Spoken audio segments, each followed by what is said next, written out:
શ્રી ગણેશાય નમઃ। નમસ્કાર મિત્રો, કેમ છો?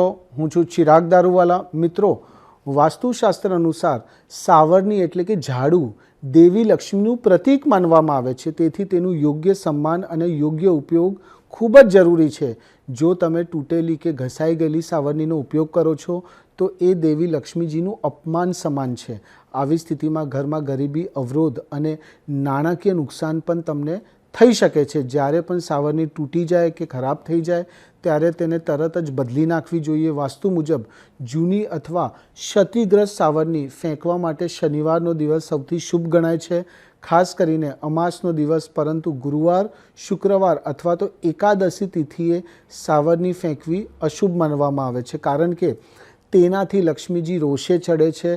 નવી સાવરણી પણ શનિવારે જ લેવી અને વાપરવી શ્રેષ્ઠ ગણાય છે, કારણ કે આ દિવસની ઉર્જા ઘરમાં સકારાત્મક સ્પંદન લઈને આવે છે। યાદ રાખો, સાવરણીની શુદ્ધતા અને સ્થિતિ ઘરની સમૃદ્ધિ સાથે સીધી જ જોડાયેલી છે, તેથી હંમેશા સાવરણીને સન્માનથી રાખો અને તેનું યોગ્ય સંભાળ લો, જેથી લક્ષ્મીજીની કૃપા તમારા ઘરમાં સ્થિર રહે।